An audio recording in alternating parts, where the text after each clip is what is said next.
Brasil e seu cinema passavam por uma rápida sequência de transformações em poucos anos. Entretanto, a situação política e econômica não era favorável a tantas instabilidades.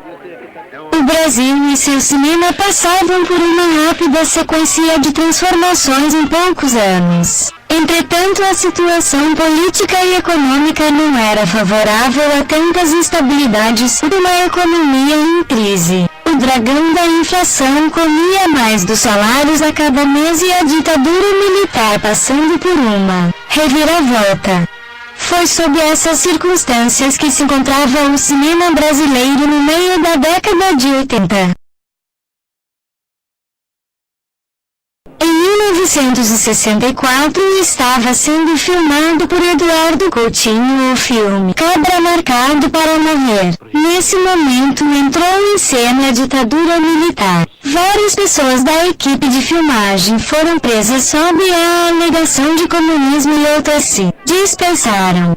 Esse acontecimento acabou por impossibilitar o final das gravações, mas deu um novo caráter ao filme, que chegou a ser lançado alguns anos mais tarde. Tudo estava pronto para começar a filmagem.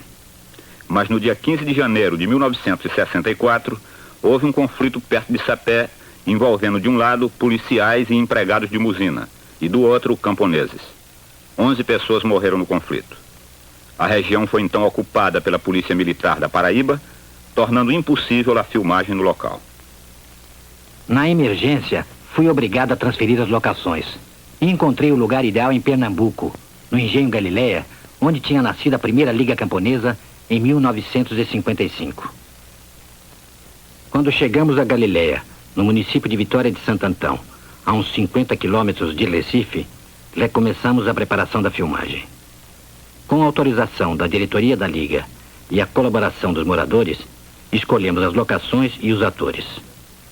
Em 26 de fevereiro de 1964, quando rodamos o primeiro plano de Cabra Marcado para Morrer, contávamos com um elenco de camponeses que podiam dedicar ao trabalho no filme um tempo que lhes pertencia.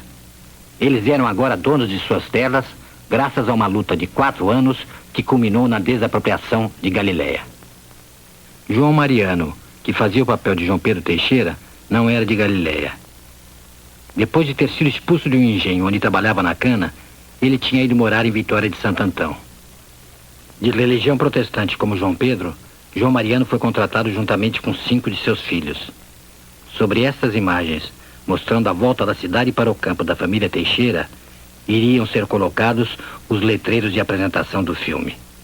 Em 1984 a ditadura chegava perto de seu fim e a censura aos poucos se tornou mais brandas. A equipe se reuniu novamente e através da recuperação do material e de novas entrevistas com os habitantes locais foram capazes de lançar o filme. Nele se vê um retrato claro da época. A briga dos camponeses por terra e trabalho justo era tematizada com um forte caráter realista, até mesmo porque os atores eram os próprios personagens. Esse quadro que Eduardo Coutinho pintava do Brasil mostrava como ele tinha sido muito influenciado pelas escolas anteriores. A valorização do povo do interior do Brasil era um recorrente do cinema novistas. Contudo, o filme ainda carregava uma estética e temática um tanto antiga, já que o filme original era de quase 20 anos antes.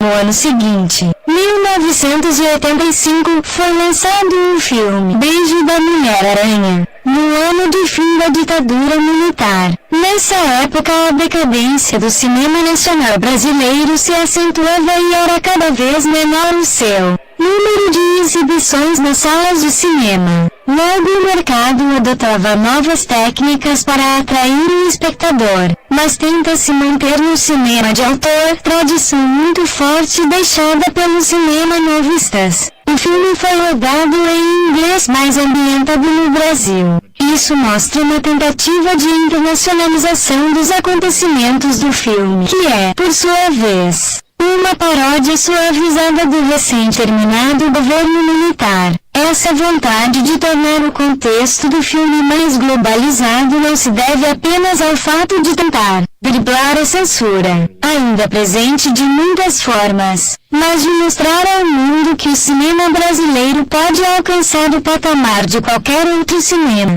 internacional. Pois quaisquer conflitos que se dariam em outros lugares também poderiam ocorrer aqui. Essa visão globalizada nos filmes foi se tornando cada vez presente no cinema brasileiro, gerando até mesmo uma padronização, também diferente do Cabra Marcado para Morrer, lançado um ano antes. O Beijo da Mulher-Aranha já contempla assuntos ligados à psique, como a própria Mulher-Aranha aqui. Apenas apresse ludicamente a sexualidade, fruto das pesquisas de Freud que estavam a ser disseminadas entre os intelectuais da época. A black lame that fit her like a glove. But the poor thing, she was caught in a giant spider web that grew out of her own body.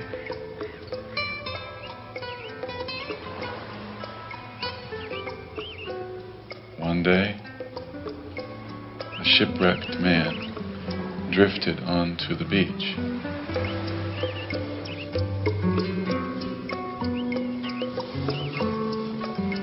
She fed him. Em 1987, alguns anos após o fim da ditadura militar, é lançado Anjos do Arrabalde. Já sem uma repressão ou censura tão forte sobre si, o filme começa a explorar o Brasil, e principalmente a metrópole, de uma forma diferente. A visão volta a ser sobre pessoas do povo. A temática se torna um pouco mais pesada e violenta, sendo agora não mais direcionada para um opressor fora, um opressor Estado ou governo. O opressor passa a ser a pessoa próxima, o marido e o irmão. Na estética a evolução é grande, mas ainda não há uma quebra completa. Entretanto, vemos sinais claros do maneirismo no decorrer do filme. Vemos então que a construção do recorte desses três filmes nos mostra uma narrativa do Brasil. Uma narrativa onde o tema é o abuso do poder e a migração urbana.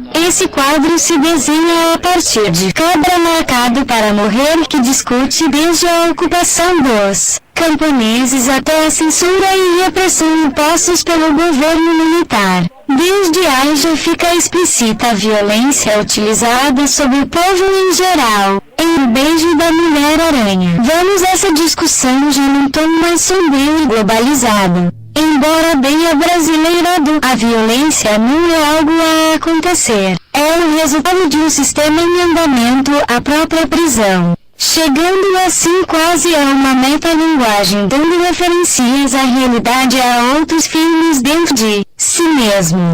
E por fim, Anjos do Arrabalde, já fora do contexto militar, sintetiza essas violências e medos um novo modo de vida brasileiro. Não há mais um único inimigo, mas o inimigo está dentro do próprio povo. Resultado de uma sociedade que passou por tanto em tão pouco tempo: ditadura, crise econômica, política. Juntos esses filmes fazem um desenho do que estava a acontecer no Brasil e em seu cinema. Um grande foco no povo que, através de várias conturbações, se torna mais e mais problemático e político. Aos poucos a globalização e os problemas se tornam maiores do que a capacidade de resolvê-los. É possível identificar os paralelos tanto na história do Brasil quanto de seu cinema. Com o fim da Embrafilme apenas há 3 anos dali, as obras quase previam esse acontecimento.